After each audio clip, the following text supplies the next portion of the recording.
But let's head down to Texas, where a state of emergency remains in effect. Parts of the state have seen more than 2 feet of rain this week. And that's where we'll find Fox Weather Correspondent Brandy Campbell. She joins us live in San Antonio. Brandy, you've been out there a few days, so how are conditions this morning?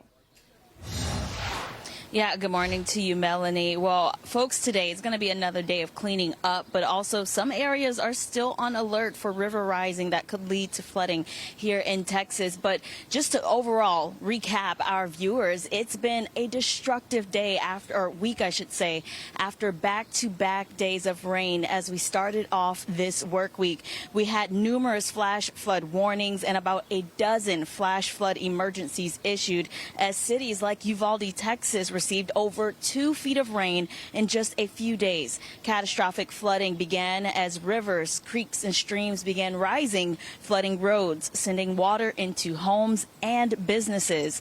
Local leaders have expressed they were grateful for early warnings, saying those saved lives. But unfortunately, we do know so far at least 2 lives were lost and widespread damage was left behind. Now in Uvalde, this shows the Texas game wardens rescuing a flood victim by helicopter. Texas Governor Greg Abbott said in a press conference yesterday the state rescued more than 270 people, but hundreds more were saved by local first responders in addition to that number. Now across the region, infrastructure was also heavily impacted.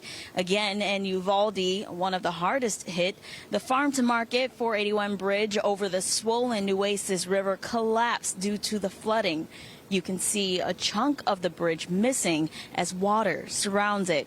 I also want to show you a look into Kerrville, Texas. This is a look at Town Creek yesterday. However, on Thursday morning, that creek overflowed its banks, sending water into neighborhoods that surrounded it, where residents have already started the cleanup process. Many of them told me they're just grateful for the help of others that joined to help them clean up. I met Carly and George, who left their home in the middle of the night with young children to save themselves as water started to rise. Take a listen. Getting them loaded into the car. I mean, out here in this driveway, the water was like up to our calves.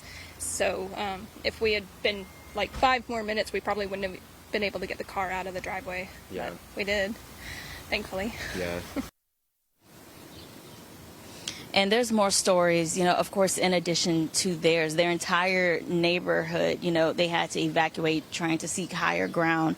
Now, yesterday, we also know Texas Governor Greg Abbott, he did sign a major disaster declaration, sending that to President Trump, so opening the door for them to receive some federal help to help with what's happening right now, but also the rebuild, the recovery efforts.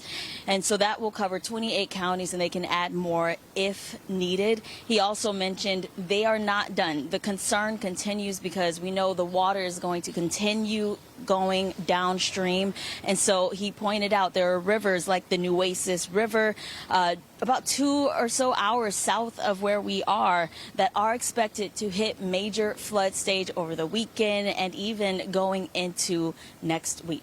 Melanie? Yeah, that's just one of several rivers that we're watching. There's also the San Antonio, the Llano, the Rio Grande, just to name a few. And that's the thing, is that this area is drying out, which is great, but there is still that risk, especially near those rivers, with all of that moving downstream.